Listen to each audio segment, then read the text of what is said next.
mobily, and I think that corresponds to real estate and everything because, with COVID and everything, mobile, being able to travel and everything is becoming big. So I think it's very appropriate and interesting to talk about. Welcome. Thank you very much for this warm welcome. I was lost in them slow jams. I was like, is he taking me on an adventure right now? Yeah, I get a lot of compliments on the little track there. I got to come up with a proper intro, but this is what I'm working with for now. So Well, you're working with the right thing so far. I appreciate it. So I know Darren from the internet. Where do we meet? How do we meet? That's a good question. So I did used to work on base on McGuire, on Joint Base McGuire, and I know that I work with Otis Carr, like senior. Yeah, my business partner Otis, his dad worked on Fort Dix, so that's where the connection was. So you were in the Air Force. Yes, I was.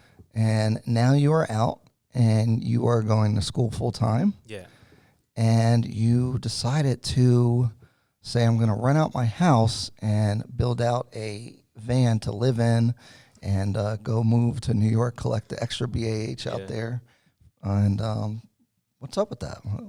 What's your thinking? So, and explain what all this stuff is, because people don't know what BAH is, blah, blah, blah, all that. So essentially everything you just said was correct. I mean, I have a home here in New Jersey.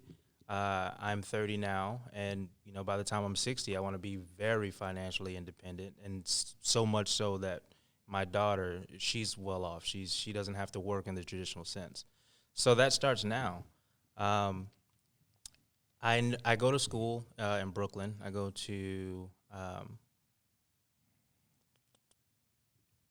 St. Joseph's College in Brooklyn, and I know that with the BAH, you only have 36 months that you can go to school and then be paid for your housing. So just to be clear, BAH is basic housing allowance, and it's paid to veterans that have served more than 3 years, and while they go to school, they can be paid for their housing, and it just alleviates the stress of trying to get that degree or whatever education you're going for. Right, because that's what I used when I went to Temple and got my degree. Once I got in the military, the GI Bill basically pays for everything, plus they pay you to live. So you can actually just focus on school. So for veterans, it's like one of the best things, aside from the VA loan that you get also. So it's really fantastic. Is the reason why you go to school in New York, because we're in South Jersey, because the BAH rate is based off of the median income or the cost of living in the area. So New York is very expensive. Yeah, so that's exactly the point I was going to get to next. Although I live here in Jersey, I was thinking about going to Rutgers or something like that. It really didn't equate to the amount of money that I needed to make or preferred to make per month for the same education. New York is one of the highest, and with COVID right now, it's gone down. Really? It's gone down, I want to say $800. Really? Yeah. What was it? It was in 3,000 range or something, right? Pre-COVID, New York BAH was $4,100. Oh. Yeah. So you would get $4,100 a month just to go to school? Well, other people were. I started this past semester. This is my first semester, so I got paid what the new BH is, and it's like 32 or something like that. It's still a good amount. Yeah. Who am I? I'm not complaining, but just to go to school. Just to go to school. And when people go to school with the GI Bill, a lot of times they say, "Okay, I'm going to school. They're paying me for housing. I'm going to put that on my house or my apartment, whatever the case." But the reason I wanted to come on your show is to say that you can use that money for whatever fits your lifestyle, whatever goals you have in mind. I knew that I would be paid that money for 36 months, which is, there's a finite amount of time, so I had to plan. I wanted to be self-sufficient by the time I graduated, and so the way to do that is to remove myself from my home, because I only own one, so that I can rent it out. The most feasible way to do that, the most cost-effective way, not necessarily in the beginning, was to buy a vehicle, which was a big, leap of faith on my part in myself. Build that vehicle out into a very livable and self-sufficient pod, essentially, and then rent my home out. By the time I graduate, or not even before, by the time I graduate, while I'm going to school, the idea is that I have some disability income coming in. I have the BAH still coming in because I'm in school, but then I'll also have the rental property. Right. And you don't have to pay rent. You don't have to pay rent, exactly. And then also, depending on what your service-connected disability is in New Jersey, you may not pay property taxes. If someone's listening and notices that they're 100%, well, then add no property taxes to that. Which is really big in New Jersey. You don't have to pay property taxes because the taxes here are crazy. Yeah, they really are. So I don't know how unique this idea is. I'm not sure how many other veterans are also doing it, but I do know that within my community, the idea of living in a van isn't talked about that much. And when it is talked about, you know, the things like, oh, I need a bathroom, I need this and that, these creature comforts, they come up a lot. And they came up to me too. I'm a father, you know, I've done my time as far as living the rough life. Right. And I want to be comfortable. I want to, when I'm sweaty, I want to be able to take a shower without walking however many blocks to a gym, if the gym is open. Yeah. Again, with COVID being a thing. I want to be able to be taking a road trip, and then if I need to go to the restroom, I can just literally go to the restroom instead of having to find a rest stop. Right. Which, again, with COVID now, like that's even a thing that you might not want to do.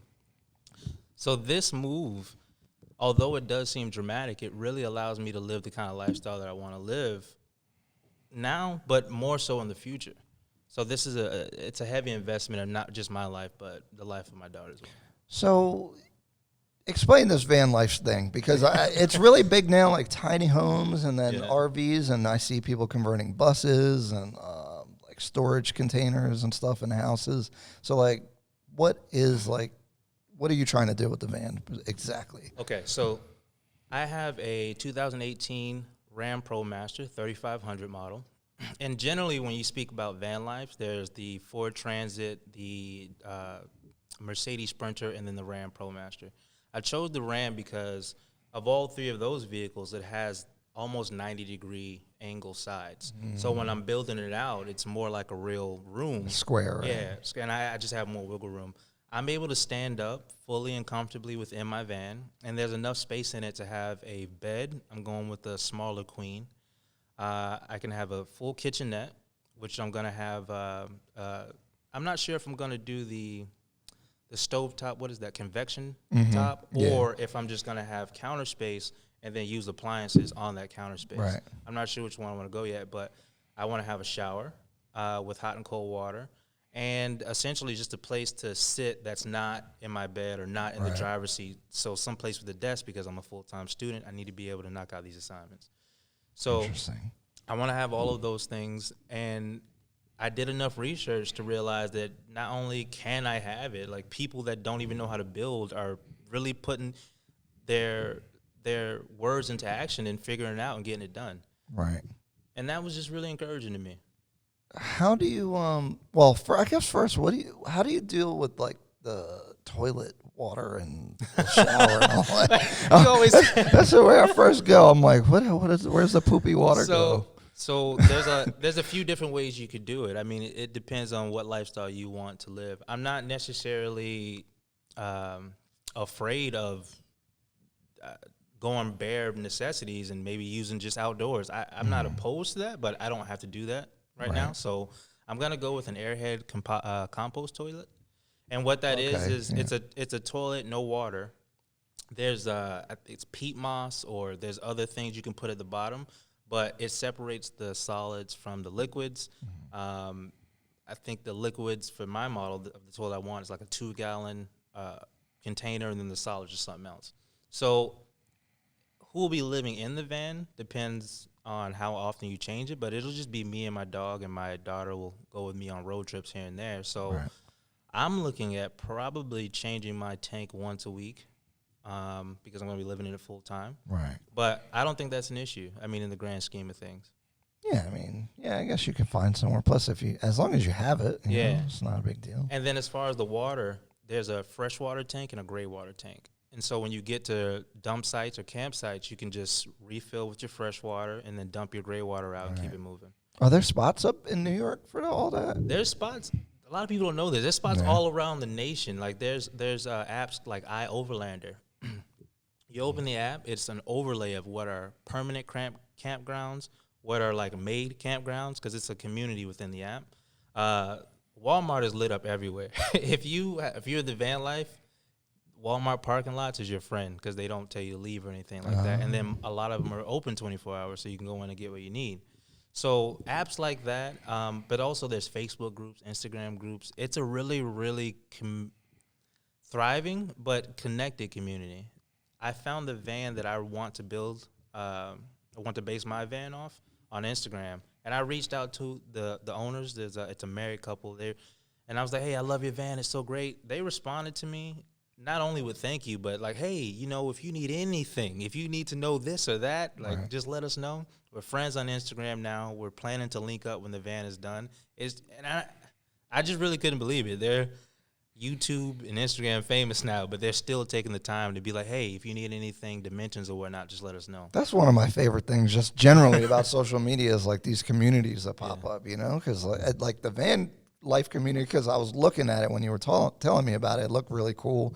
And, those niche things are always cool because everybody tries to help each other out, like all the nerd life stuff and like Pokemon and all that. Everybody, it's always a real positive type of thing. Mm-hmm. So one of the things I love most about this is how much I'm learning in the process of the build. Like, I know how to drive. Everyone knows how to drive a van, but like, it's more than just driving around in a van. When that's your home, so anything that breaks down, you need to know, or you're gonna know how to fix it at some point. So I'm learning so much about the van as a vehicle, but also as a home. Like I built a subfloor yesterday. Yeah, I seen that. Which means that I could do it in a home. I would probably need some help because I know things are a little different, but I know the layout much better than I did, last week. That's another good point because, that's so customized, right? So if you did need to fix something, who are you going to call to help you? So if you build it yourself, you'll know how it was made and how to fix everything. Yeah. Because how the heck are you going to call a maintenance person? They're going to be like, what the heck do I do with all this? Yeah. I was talking to my daughter yesterday because I was going to, get out and get ready to do the subfloor. And I was telling her I really want to look around in my van and say, oh, I know everything about that. Yeah. I remember that little ding right there. I remember when I hit my head or whatever the case. Like all of this stuff, I want to look around as opposed to moving into a spot and like, oh, this is cool. Oh, what is that? I got to call somebody. Yeah. Like my hands are on all the pieces of wood. I'm driving the nails, and it's really fulfilling. It looks really fun to do, especially if you have the time to do it. And your mission, that helps drive, to put in that work to get the stuff done. Yeah. So is the construction like a regular? It is like a house, right? I seen you put the subfloor in. Mm-hmm. Do you put framing up, like metal framing or whatever? Like I'll try to give you my best rundown for how to build a van. I don't, and I haven't built the whole van yet, but my process is installation, which I'm going with. I have pink foam, but I'm removing it because it's my full time. It's cheap and it's not great for your air quality. Oh. So I'm living here full time. It's a small space.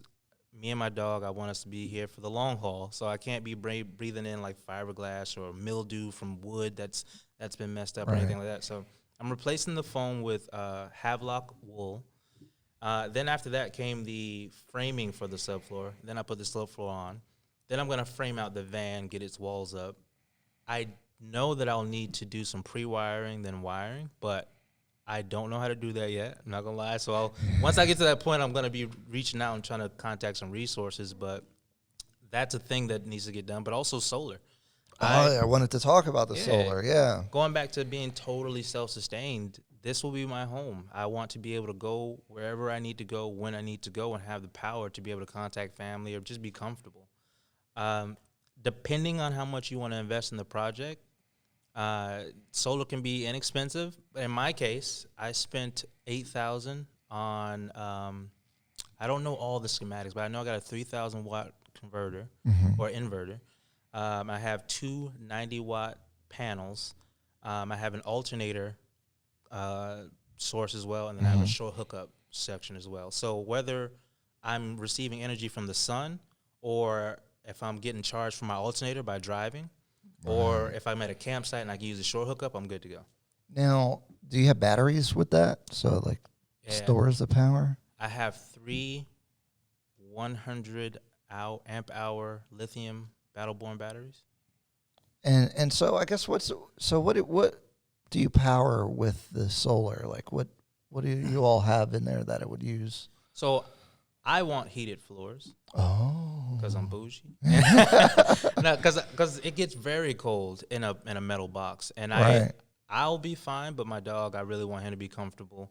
And then also heated floors contributes to heat in the whole van as well. But all the LED lights, I'm going to have 8 puck lights going on the middle. I want to also be able to power a blender, I'm not sure if I'm going convection oven or not, but I know I'm not going propane. No propane. Yeah, so it'll either power the convection oven or the toaster oven or all of my cooking appliances. So your cooking is going to be electric, so you will need a lot of power. Interesting.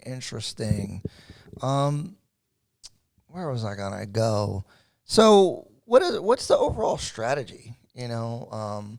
You're doing this to save money. You're going to move out and rent out your house, which you're going from a pretty nice house here in Burlington Township area to living in the van. That's going to be like probably a bit of a life shift, but it's probably worth it for what you could probably rent it for, right? But so you're going to do that for 3-4 years? About 3 or 4. And then what's the plan then? You're going to have a lot of money saved up. Are you going to travel like everywhere, or like what's your? So I am going to travel, but I don't think that is like the outcome of what I'm doing now. I think that it's just a part of the process. I'm essentially going to be going from a stationary person to a nomad, which is what I always felt like in a sense anyway. Really? Yeah, I mean, just like a little sidebar, being in the van is as comfortable and as nice as you want it to be, as you build it. So I reflect back to like my fun missions as a Raven when I was flying around, and you go down the steps and you go to the little kitchen galley, get what you need, and you look at your mission trip. We're starting here, we're going here, and like setting your courses towards that direction. So I plan to travel while I'm in school, but the money that I'm going to be making from this, I want to buy another home. Financial freedom is the goal, not just doing it for a short period of time. I'll always own 19. I'll always own my home. Don't dox yourself. I'll always own 19 People or so Google homes. 19. 19 or so. I'll always own my home because we'll never have more land on earth. So the property that I acquire, that's mine to take. Right. Unless we flip it, which I'll have to come to you to learn the ins and outs. I'm a big fan of holding forever, for the family legacy, all that. Like, if you don't have to sell something, why would you sell it? Because appreciating assets, especially land, they're not making more land. So so there's going to be price fluctuation within short term, but if you look 50 years from now, it's going to be way up. So if you can afford to hang on to it, why would you ever sell, really? My property value has gone up considerably in the 3 years that I've lived here. Like, I just got a Zillow report, and I was like, they talking about me? So I can't wait till, further down the road. Oh, and they were talking, you said the day you bought the van, you got an offer to refinance. Yes. Oh, my goodness. So the day I bought the van, I'm leaving the dealership I'm happy. But, $40,000 on the van. Oh, yeah. Tell it real quick before we do that. How much is the build out and everything? Okay. So the van itself, again, fluctuates with whatever you want. But my van costs around $40,000. It's a 2018, and it really didn't have very much damage. It was low mileage. I want to say under 40,000 miles or so. So it was really the one for me, and because I'm living in it full time, I didn't want any issues. Yeah, right. The brand new, they're what, 50s, 60s? Yeah. Oh, wow, yeah. Okay. So the van build out, I think will cost somewhere around $15,000, but I'm not sure. And you're doing high end if you're going to put like the heated floor and, nicer insulation, solar panels, all that, right? Because I've seen so many Sprinters, I hesitate to say higher end, but I know that I'm not going the cheap route. Right. I see the Sprinters and the heated floors I want. I just want like the 12-volt radiated kind of coils. They sell, I forgot, it's like radiant heat with the water going through and all that, and that's just more efficient. It's more efficient for sure, but it's also like $9,000 for just that one part. Really? Yeah, and I'm not. Because I was going to say, working in small spaces is kind of fun because, you can put more expensive materials in for not a lot of cost because you don't have a lot of square footage. Yeah. Just in general, you know, like I'm looking at like beach condos that I want to buy, and I'm like, oh, I could go crazy. It's only 400 square feet. I could do all kinds of stuff with it, you know. So that's a cool thing. But so let's talk about price a little, or costs a little bit more, because like all of these things, like when I'm building my van, of course I'm like, I want that, I need the black sink, the deep black sink, like I need all this. But again, I'm not working right now. I'm going to school full time. I'm also a parent. So I'm busy, but also funds are kind of tied up into the projects. I have money allocated to you know, the solar was a big thing, but I'm paying the solar off as I also get more materials for the van. So it's all a juggling game. I had to really, really be real with myself and realize, like, because I know it sounds like right now, oh, he's got the answers. I'm glad you're saying that. I had to realize, like, I'm not as organized as I'd like to be. So I actually reached out to help. I have an individual who's very important to me. I had to reach out and say, hey, look, not to sound, it's going to sound bold. I was like, I got this money coming in. Right. I have more money coming in right now for a short period of time than what I'm doing, because I'm not working. I didn't want to say here, I'm not working, but such and such. But essentially, I need help organizing and managing it for the long haul. So I explained to her my plan for what I want to do now and where I want to end up, and she's helping me come up with a budget, helping me come up with a spreadsheet and this and that. I know that I could do this alone, but just like this interview, I mean, I could have filmed this alone. It really, when you know someone is good at something and you want that quality product, you go to that person, you be humble, come to that person and see if you can make it work. Because I'm not after the allocate or the I'm not here just to be able to say I did it. I want to be able to do it the right way. And if I can, I want to build relationships along the way. So this interview right here is really helping me out as far as remotivating me, getting other people to know about the fact that they don't need to spend all of their money, that they're getting paid for BH, which is their money, on somebody else's mortgage or somebody else's rent. Man, that just kind of triggered me, because I have a lot of people that I know from the military that really never took advantage of the GI Bill, and it's like, what is going on? You know, like people just don't know that. I think one thing about being a veteran is, like, no one tells you all the things you have access to. Like, I feel like the information, maybe in the Air Force, is a little bit better. Like, when you're out processing. It wasn't bad. Yeah. in the Army, they're like, okay, see you, have a nice day. Yeah. Like, no one tells you nothing. So, like, I have a lot of people that I feel like all they needed was information, and they would have done better off when they, you know, made the transition out of the military. I always joke, but I'm dead serious. My parents were in the Army, and that's why I was in the Air Force. When they said they got out, just like you said, they said they got out, and it was basically like, all right, what's your name again? Yeah, right. That's exactly what it feels like. So I would say that they did a good job as far as the TAPS program, but what it was more so about was reaching out to other veterans and using YouTube and seeing what's out there. I might have gone to school at Rutgers had I not been talking to people in New York getting that 4,100 at the time. This is what I'm saying, because I wish I had done what you're kind of doing, at least with the New York BAH. I mean, especially with online class. I have a friend who goes to New York, maybe they only go 2 days a week, and they're still collecting the full BAH rate. Oh, I go 0 days a week. Yeah, right, especially now. You don't even have to go. So, you know, there's a lot of tricks about, you know, with the VA, and they're not tricks. It's just like using it strategically, just like you were talking about 100% disability, where you don't pay property taxes. That's something, if you're not aware of it, like, you're not taking advantage. You have to apply of it. for it. So also, if you don't know how to apply. If you are in New Jersey and you're 100% disabled, from my understanding, once you file the paperwork to get your property taxes exempt, you can be back paid from the date you were officially 100%. I did not know that. When I went through the process, I was like, when she They said give you that, your money back? yes. So, Wow. let me make sure.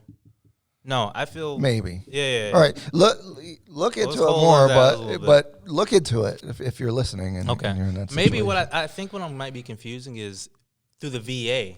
once you get your 100%, you get back paid. Oh, the VA definitely does that. Yeah, I know that okay. for a fact. I got that confused a little bit. The VA goes from the day that you applied or appealed if you had a rating and then went. Yeah.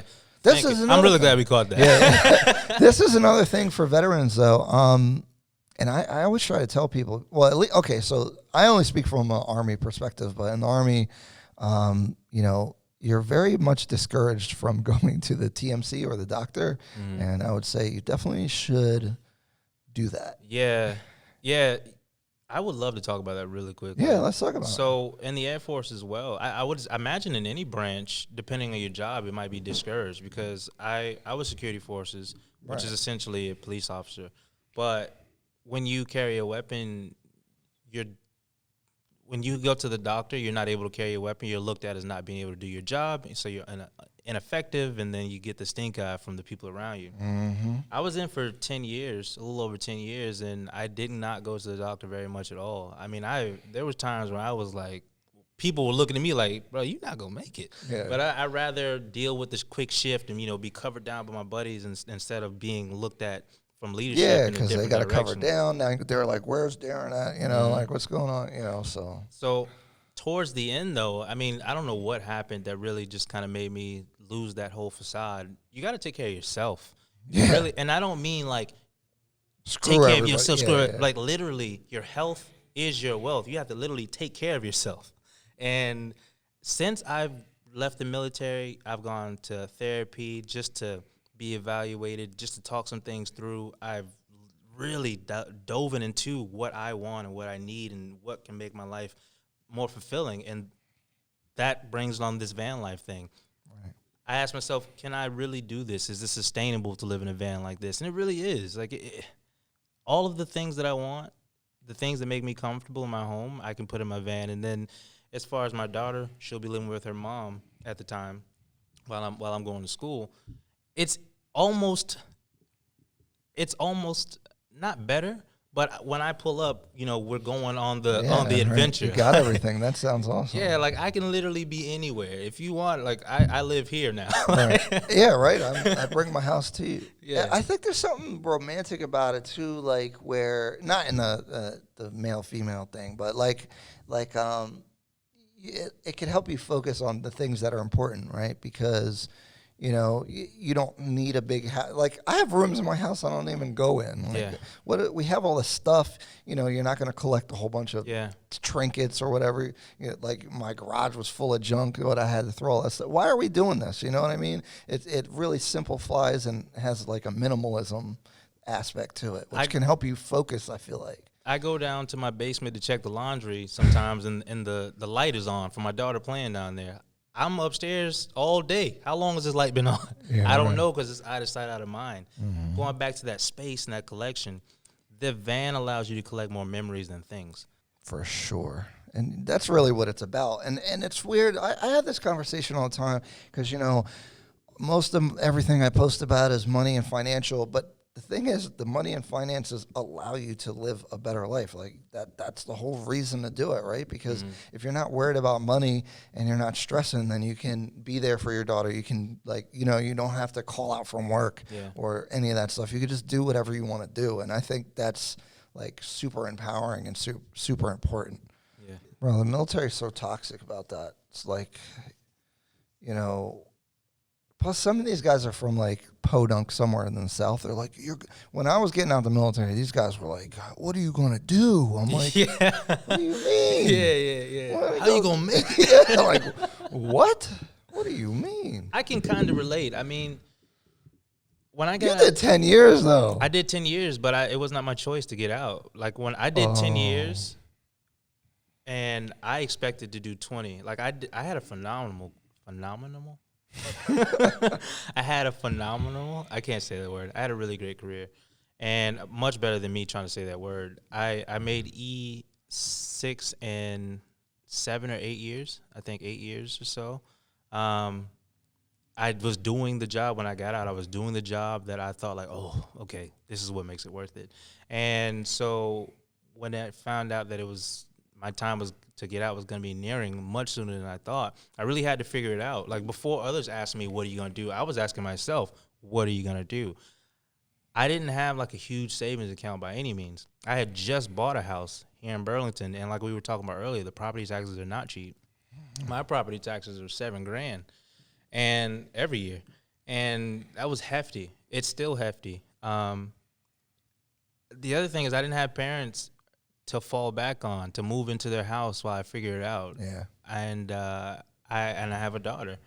So all of this is good now, and it's great to be able to sit here in this chair and feel comfortable telling you about my plans. But there was a moment where it did not feel good. I went through a really, really panicky time. I told you I went to therapy, and that had a part of it. Me leaving the military and losing that feeling of belonging was a part of it. Me feeling like my housing situation was about to go away. Like, all of these things were coming up. So I really had to ground myself and get my head on track and remember who I am. I've never been in a situation and thought someone else was going to save me and been cool with that. I've always been the person to dig myself out, and I'm not saying that I don't rely on a team, because I'm extremely team-oriented. But this was one of those times where I had to dig deep and see what I was made of, and then dig myself out. Yeah, the transition, you always talk about it, getting out of the military is tough. You know, I had a tough time really up until recently when, you know, when I graduated school, people were like, you know, I used the GI Bill. It was cake. You know, I'm just kind of doing whatever I want. I had bought a business. I had done other things, but when I graduated, people kept asking me, they're like, you don't look happy. And I'm like, this is just like the beginning of doing something, you know? And I feel like I'm behind because I did 4 years in the Army, and everyone I went to school with is already done graduated. I'm graduating 4 years. They've been working, comparing myself to people, which you shouldn't do.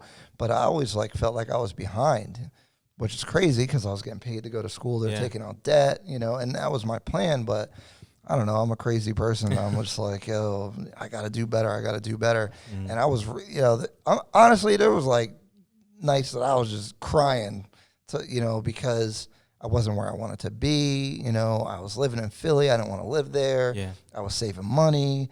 But, you know, I was doing all the right things to get to where I am today. But it was a real fucking struggle, man. Like, it was really, you know, I get depressed. You know, it is very difficult, you know, because you leave the military. I remember I got out, Fort Hood, Texas, packed up my car. They shipped some of my stuff, and I just drove my car back, and I stayed with my grandmom. She was driving me crazy. And I went from being an independent man, military, doing all that stuff, to you just wake up. And you're like, what do I do? Get fed too much food. And get fed too much food. That's how I gain all this weight. And, you know, you're not working out. Like, your whole life just is like, bam, everything's different. Yeah. And that is really challenging. And I don't think I even appreciated how challenging it was until later on, you know, looking back. But then, and I'm talking about this because I feel like we always see end results. And I feel like I'm actually like, of one level of the game, I've already like completed, and so I'm looking back now, you know, and I'm at a point where things are a lot easier, and so everything looks great, you know. Like I was telling you, you know, in an intermission, like I don't have to work, and so like, but people don't talk about when I'm laying at, you know, being depressed, talking about, oh, I don't know what I'm going to do. Like, school's a waste of time. It's holding me back. You know, like, what am I, you know, I want to do all these things and I can't because I'm in school. I don't have enough time, blah, blah, blah. So, like, I think those things need to just get pointed out sometimes. But it's always hard to talk about, you know? It is. So. And we're talking, we know we're spending some time talking about the struggle about it. But I do also want to caveat that the reason, for me personally, it was a struggle and I had that break was that I was in the mindset that this is what I'm doing. You have to, and this is why I'm glad we're having this conversation, you have to understand that the military, no matter what branch, is a business. And the day you got out, 2 people came in. They forgot your name. or the 2 people came in, got the same last name as you do. Yep. Like, after all of the 10 and a half years, the missions, and the it this feels and that. so important. Yeah, all the things you've done. At the end of it, for me, it all trickled down to me sitting just like we are right now with some E3 I never met in my whole life. He's going over this check sheet, and he's like, all right, you're good. And that was it. That's it. That's the whole thing, baby. Like, after he says you're good, you're a civilian now, barring, whatever your final out and all this is. But that's what it is. And I don't want to oversimplify it. I love the time that I spent in the military. I love the person to help create. But you have to have a mindset outside of the military so that when the day comes, if it comes, that it's going to be ending earlier than you expected. It's not a smash scramble. It's like, oh, okay, well, I'll just use these certifications that I made sure were annotated. I'll use these other skills and these networking opportunities that I've took full advantage of, and I'll go flourish as a civilian. Because I won't even say a civilian. I don't want to cause too many rifts here, but I really just settled into the fact that I am not a civilian and I never will be, and I'm finally okay with that. What do you mean? Yeah, that's a good question. Because I never understood the difference. Like, what are you, civilian, veteran? I never been like, I'm a veteran, this and that. But there is a difference. There's a difference between the type of person that has gone through the mental training of just military, just BMT. Doesn't matter what branch, but just going through that small portion, that intro of swallowing your ego, going to a place you've never been, being told all the things, no matter how independent you were, or how submissive you were, you're learning how to go against that. Because even if you're a submissive person by nature, you're going to have to take lead sometimes, and you're going to have to make decisions. They don't have to be right, but you got to make them. And even if you're going in with that alpha male personality, you're going to have to bow down to a lot of different people, a lot of different ranks. And For sure. And in order for things to go the way they're supposed to, it's just a part of the game. So I think that taking all of the skills through all the years of military life and put me into this civilian world honestly puts me a little bit of a step above. I worked while active duty at Starbucks because I'm about that money. Yeah, that's really crazy, man. Well, I told you I was getting out earlier than expected. I'm not playing around about my financial freedom. I was like, how long do I have? Starbucks right up the street. I'm in here with the green apron on and everything, serving them. Wow. So I worked with all civilians, though, at the time, like real civilians. And that military life is, you're right. That's really fascinating you say that, because I have a weird relationship with my veteran status too, but I remember going to school right after, and I was like, looking at these kids, I was like, oh my God, I hate all of them. So, like, what are you guys talking about? I was like, 2 years removed from being in Iraq, and I'm looking around like, what are you guys are like talking about and they think it's the biggest thing in the world. I'm like, yo. I'm amazed at how well I'm doing in school. Not because, like, I'm lucky by any means. One, I've had enough life experience to know what I want to go to school for. Right. So every class I'm taking it. Mm-hmm. Like, I'm taking it. It's mine. Like, I'm here. I signed up for this. I'm excited. It's not happening to me.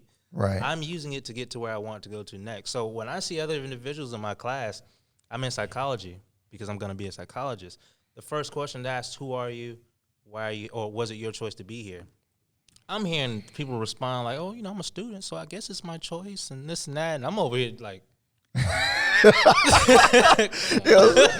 Sitting in a classroom as a veteran is so crazy.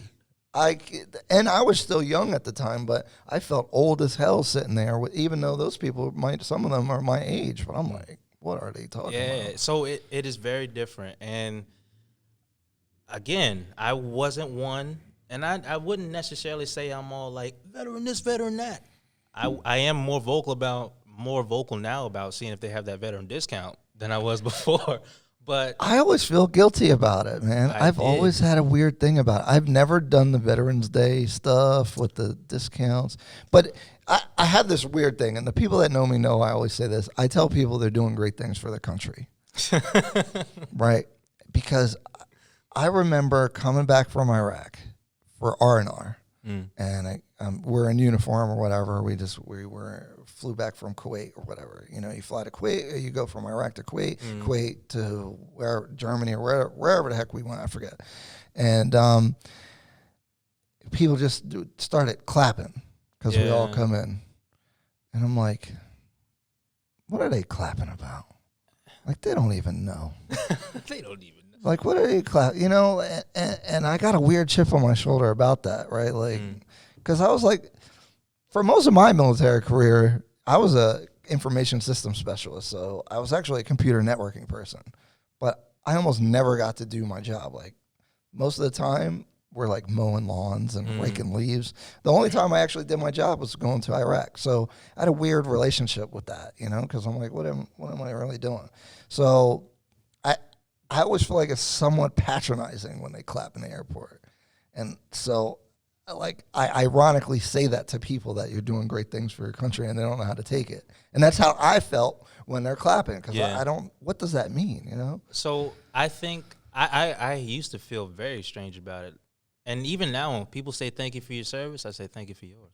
So right. My mindset now is that every human on earth plays a role in every human on earth's life in some capacity. The military, for a civilian, is like, oh, my God, like the things you must go through and this and that. But to me, or any person that was in, it's a job. Like when I was 18, I was living in Alabama, didn't want to live there. Military was the way to go. So I used that opportunity, just like someone working at Starbucks or Verizon or something like that. Mine just happened to be the military. There was a higher degree of things you needed to do to enter, but essentially it's a job once you strip everything away. Them clapping is what they know to do, because for some, maybe they wanted to go and they couldn't for whatever reason. Maybe they have relatives. They have all their things. But I have decided that, like, if that's what they know to do, then I'm just going to let them do their thing and just understand that just like I appreciate the person, and I'm not kidding, at Dunkin' Donuts that gives me my order exactly how I want it, that means exactly the same to me as someone that's rigging up computers who happens to be in the military. You're doing your job well, and I appreciate that. I feel similarly. That's interesting. I didn't say that word right, but whatever. Phenomenally. Phenomenally. I said it wrong. So let's talk about, God, I keep forgetting the name of your nonprofit. Balance Veterans. Balance Veterans. Let me take off my shirt over here. Yeah, there you go. Yeah, so I'm a part of a nonprofit now. Let me get this thing off. On my watch right here. So I'm a part of a nonprofit organization called Balance Veterans. And essentially what we were formed to do was create a safe place for veterans, for alternative therapy, but also for safe and legal access to cannabis for medicine. I was on 8 prescription medications when I got out. Again, going back to being in therapy and having my low point and this and that. And I didn't like the side effects at all. It was really affecting me in a lot of ways. Memory loss was one of them, to the point where at one point, and this was my breaking point, I forgot to pack my daughter's lunch to go to school. And it's just me and her. So, like, my daughter, they had to give her the free lunch and this and that. Man. And, like, that tore me down. Yeah. So I was like, all right, I got to find an alternative to these prescriptions. I found out about New Jersey's medical marijuana program, joined the program, did not know how to smoke. I never smoked before, not even pre-military. But I navigated my way through there, YouTube and this and that. But finding out how to do all that stuff by yourself was not the way. Like, cannabis is an awesome tool, but it is a tool. It's not the answer. And it's a tool that can be misused pretty easily. I first started using cannabis for medication. I would, like, roll a joint. And in my mind, I guess got to smoke the whole joint. I got to just roll the whole joint, right? But no, no, you don't. It's really powerful. You only need a couple puffs depending on the person, and that will really hold you over. What I was doing was like, all right, I got to smoke this whole thing. And now I'm like, couch ridden and all of the things that you would normally associate it with, like a stoner. Like, that was what I was for a little bit, and I had to figure it out myself. I wanted to be a part of a community that taught education surrounding cannabis, how to use it and the different modalities and purposes for it, but also that taught that this isn't the only thing and that cannabis isn't for everyone. It worked out for me. I'm now on 0 prescription medications, but I'm not the person saying, yo, you got a headache? Let me throw that at you. Right. So, because there's a lot, like, some people, like the issue that it being medicinal in certain places is that is used as a scapegoat, like you said, like, there's good uses, and then sometimes, like, but the people that just want to smoke are also latching onto them because that's the only legal way to do it at the point. So, like, it kind of creates that friction there because there are probably serious medical reasons to use it, but also recreationally, there's different ways to use it, you know? Yeah. So like, and I don't know, I don't smoke really that much or anything like that, but it's intriguing that you said that because I did the same thing when I smoked. I would like just, they're passing around, whatever, and you just keep smoking. Mm-hmm. And I'm like out of my mind. I'm like paranoid now, you know? And I'm like, this is not a good experience. But then, for whatever reason, I only did a little bit, actually kind of recently. And I was like, oh, that was a way better experience for me. And I was like, oh, I see. Like, I was like, dang, I should probably smoke from time to time in that manner because I have an overactive mind. Like I'm, you know, stressing out. And that really helps slow down a little bit, but not to an extreme level. There are over 100 different terpenes within cannabis, and these different terpenes affect your body in different ways. So just handing someone some cannabis who's never tried is like handing like a machine gun to a child. You really gotta like give some instructions and then stick around. So I wanted to be a part of an organization, like I said, that taught individuals how to use cannabis in a way that was productive to their lifestyle, but also that taught that cannabis is not the only way. So a big part of what Balanced Veterans does is provide yoga sessions. We teach meditation, Wim breathing, which is another modality of therapy that, like, before Balanced Veterans, I never knew. So what is that? Wim breathing is a technique where you're taking essentially just deep breaths of air at a certain cadence, and I don't like using the word high because all of the annotations. Right, it's a charged word. Which is why nice and toasty is my thing. Like, I want to be right where I want to be. I don't want to be like too high, too low. I want to be nice and toasty. Right. So I've been told, and I guess I agree, that the experience that you get from Wim Hof breathing is equal to or better than a cannabis buzz by far, and it's all natural. Interesting. Yeah, so if you want, we can set up a little session one of these days, and you can tell me about your experience. Maybe we do another one of these when I give you an update on the van. We can do one. Yeah, maybe we'll do a review or something of it. We'll try it before. But it's really effective, and it's an organic, natural way to ground yourself and center yourself. Before this interview, I had a little bit of CBD, collected myself. I know that I've been present this whole interview. I'm not sure if you can tell, but I'm happy about that. Like, I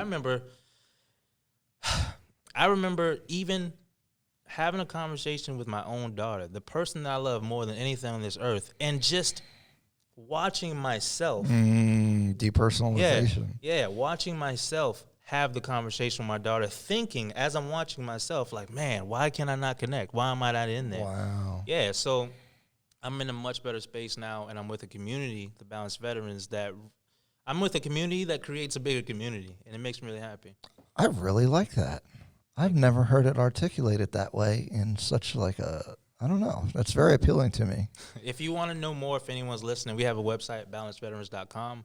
We also have an Instagram, Balanced Veterans, and it's just it's veteran-based. That's our niche, but we're human-oriented. Gotcha. So it does not matter if you're a veteran. Just go if you're interested in, we can take care of you.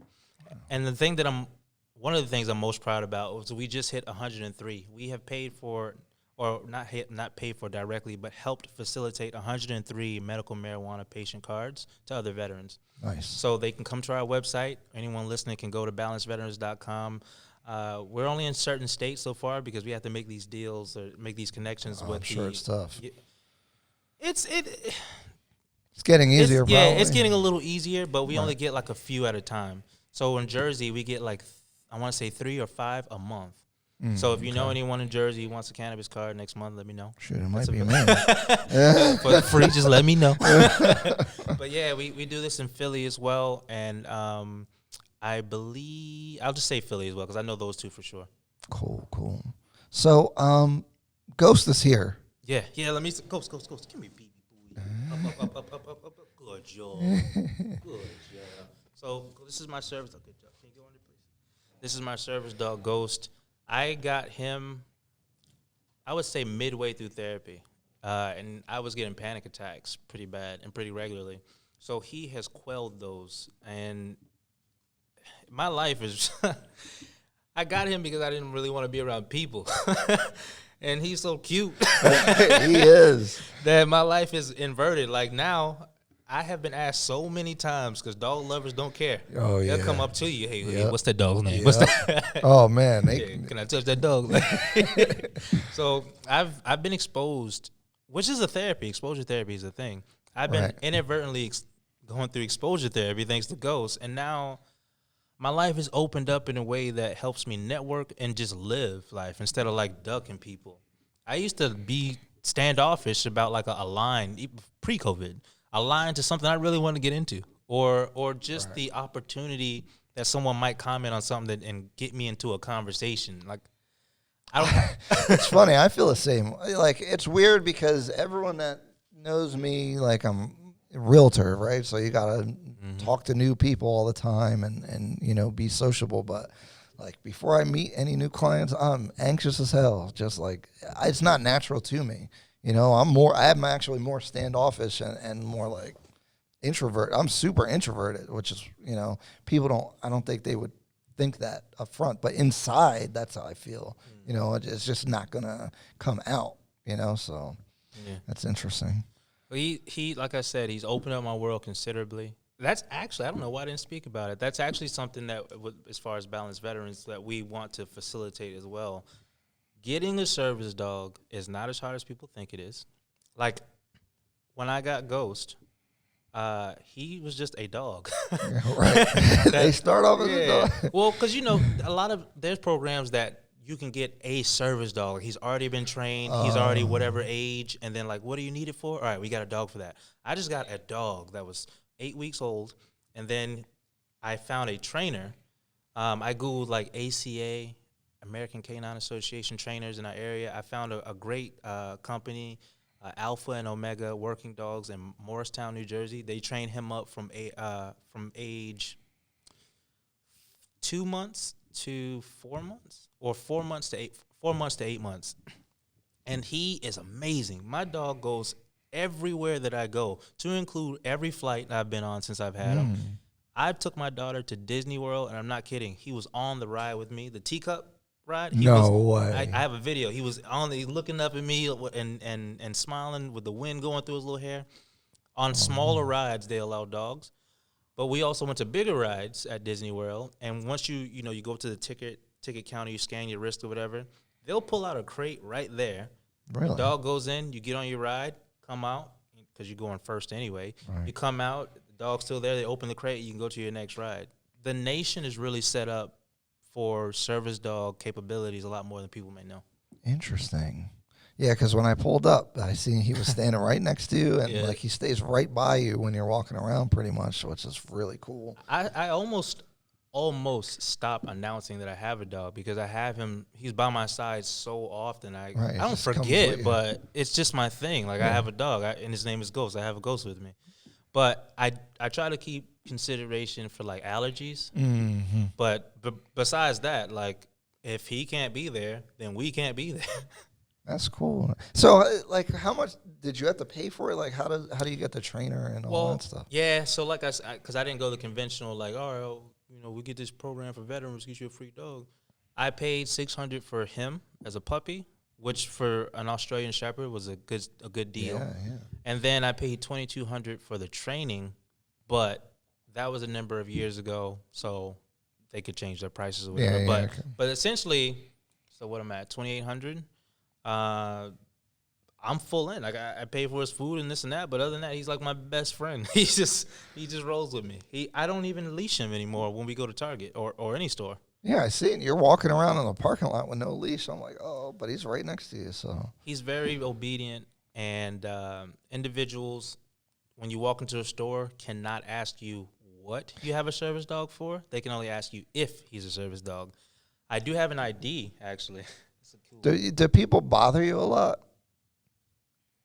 I think I might get bothered more if he was unruly, but he's so polite. He is polite. And he almost makes no noise, that the only time anyone approaches me is to try to pet him. And I love it. People say, I know it says you can't pet him, but and they leak in, and I'm like, well, then you can't pet him. But this is his little ID. And He's got his own ID. Yeah. Where's the camera? This little guy, I mean, planes, trains, automobiles. It's right there on there. Wow. So you get this is for any service dog. You get that? Yeah, and for real, people do it. You can Google right now, pay $200, probably as little as 70, and get one of these IDs sent to you or whatever the case. Oh, okay. You can do it, but the difference shows when you're in the situation. I've never been asked to leave. He's not on a leash. Like, he's been trained for what he is doing, and it shows. And I really, you can do it, but I discourage individuals from doing it because it hurts the community. Yeah. Like, I need my dog with me. I love him very much. He opens my world up, but I could understand it when stores are having individuals with not a real service dog yeah. causing a havoc, and then looking badly or poorly on the next person, me coming in with my dog. So for sure, I could see how he's acting for sure. That he's like super well disciplined. Thank you. And then his vest too. Yeah, the vest also. It's so tactical looking. Man. He walks in. Some people think he might work there. Like, oh, we got new drug dogs. That's funny. So yeah, it's just been an amazing experience all the way around with getting out of the military, even with the highs and lows. Deciding that I really need to love myself, focus on myself more, and find out what I want, which is financial freedom. Deciding what I'm willing to do to get that financial freedom, which is take a risk and bet on myself, move out of my home and make it a property. And then with school and everything, like I said, I'm studying what I want to do, and I'm thrilled about it. Like, I'm so thrilled about it that I feel that my enthusiasm for the career alone pays me right now. And I think that that'll carry over when networking and stuff like that for job placement in the future. It's always great to wake up with a clear mission and an objective, like you know which direction you're going. Yeah, and I'm not playing around. You talked to me 2 years ago when I got out. I was talking about some of these similar things. Today, it didn't change. In 2 years from now, there'll be progression, but I'm not gonna be like knitting now. Right. Not saying there's anything against changing your direction, but I know what my destination is, and I'm headed to that for sure. I think that's a good summary there. Do you have anything else that you want to say? I would only say to anyone listening, everything that you want to do is achievable. The only thing that separates any of us from the life we want to live is a gap in knowledge. And there's too much YouTube. There's too many actual books and resources for us not to get it. Like, to stand there or sit there and say, well, you know, if only this is only an excuse. And if you really want to have the life you want, like you said, you have to know your vision and know it clearly. Like, take photos. Like, look, I want this house. I want this house. Like, my van. I carried a photo of my van on my phone for like 2-3 months. I'm looking around while I'm driving now, noticing that van all the time now. I have that van. Not the 2500, not the 3500. I got it. So stay focused, stay motivated, talk to people, like not just gossipy. Tell people that you respect their opinions about what your plans are. Do you remember me talking to you specifically about some of the setups with like film and YouTube? You do really good with that. You really come, humbly and just are super, really, like you speak very well about when you want to ask for information and network. I'm not that good at that. I need to do better. It's not comfortable. Even with you, like I consider you someone I respect. I consider you a friend. It's not comfortable even hitting you up saying, hey, first off, I love your show. Did I tell you I love your show? I got this idea, right? Like, it's a humbling thing every time, but when you deteriorate that ego and say what I want is more important than my ego today, nothing stops you. I could take some cues from you on that. Well, I was about to say, you don't have to do anything. Like, I don't want you to fall back on it. That's why I was hesitating, but I can understand that if I had less pressure, even if it's self-applied pressure on my neck, how maybe I don't know. But right now I know that I got 34 more months of BAH, and I'm going to be financially free before that. Right. It's good to have some motivation.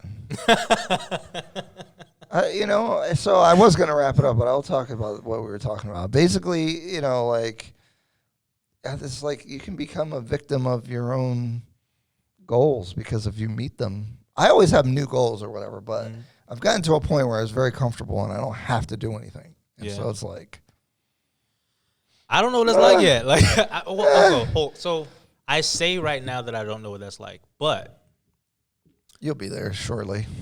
I'm kind of not telling the truth. I do know for sure that if I wanted to live a modest life, right now I'm rich. Right. Right now, if the definition of rich is being able to sustain your life using what you have now without any extra effort, I'm rich now. But where I want to be, I got a long way to go. Right. And so I got to move up my house. I got to rent my house out so I can buy another house. Like, I got to do these things. Same. But it's gotten real comfortable. And it's like, oh, man. You know, dealing with, especially in a client business, if people are being, you know, when it becomes unpleasant, you're like, you know what? It's not doing it. See you later.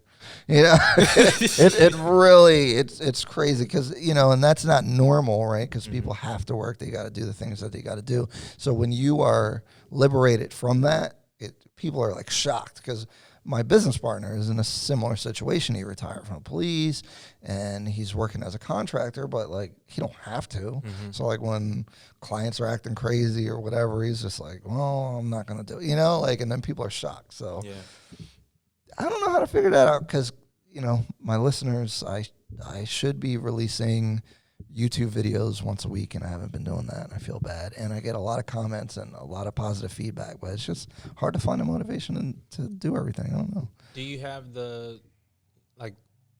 for me, it's difficult to come up with content weekly. So do you have the content? Could you make videos? I could weekly? if I just, I get pulled in 8,000 directions every day, right? Because I'm doing this. I'm doing video production. I'm doing real estate, investing. I have an investment group I'm working on. Like, there's a lot of things happening. So my mental space is clouded. But I could do it.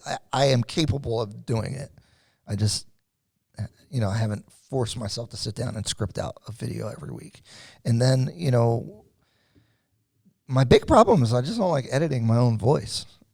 I just hate it, and I need to find an editor. So if someone wants to edit, I gotta tell you, your voice sounds great. I'm listening to it right now. Oh my It sounds God. great. I don't like my voice. I don't know who does, but like it sounds great to me. Well, I don't want you to use that as a hang up. Like, no, it's just I don't like editing, and then editing yourself when you're, you know, you start focusing on all your mannerisms and stuff, and you're like, I can't do get this it. out. Yeah. I just need to hire people to do it. So, Well, like I told you, I have someone in my life that I trust very much.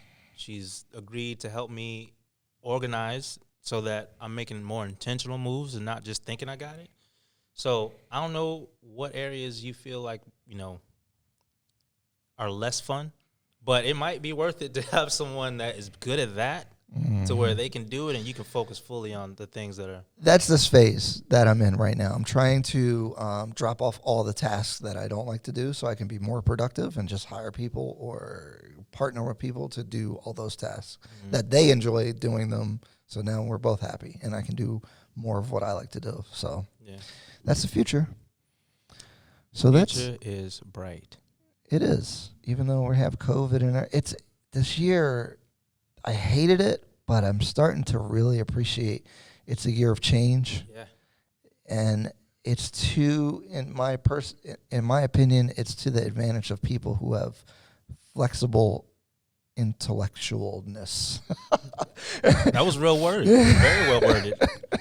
For real. I was not this way. I didn't even have, my hair didn't even look like this before COVID. COVID turned me into a whole nother animal. I was about to pay $500, $600 to go to Philly and have someone do this. COVID set me into my house. Next thing you know, I'm on YouTube 5 hours of doing this. I have dreads now. Yeah. I'm literally manifesting the life that I want day by day. And COVID is destructive, and I feel really bad for individuals that are being negatively affected by it. We all are. But I do want to recognize that within my life, I am using this time very well. And I know that when COVID is done, I'm not going to be like, all right, well, let me get started now. No, no, I'm planting seeds. I'm harvesting when COVID is done. And all the rules are getting thrown out the window. And I love that since I'm an anti-authoritarian anyway. So screw the rules, screw the system. Yeah. We're making new rules, man. Instead of paying someone else's mortgage, because I know we're about to end soon. Instead of paying someone else's mortgage with your BAH, reject those old ways of thinking and use that money to facilitate whatever lifestyle you want. My mortgage is gonna go from what it was to essentially $600 a month, which is what I pay for the van, and then I own that. Instead of going to New York, paying someone $2,500 for a place smaller than my living room in Jersey, and then just never seeing that money again. Yes, sir. You don't have to follow the rules. Someone thought of those rules, but that doesn't mean it works for you. Yeah, veterans, tap into all your resources because it can make a world of difference, and it's there. Just no one's there to tell you. You got to figure out how to navigate it. All right, guys. I think this was awesome. This is Darren Harris. See you guys later.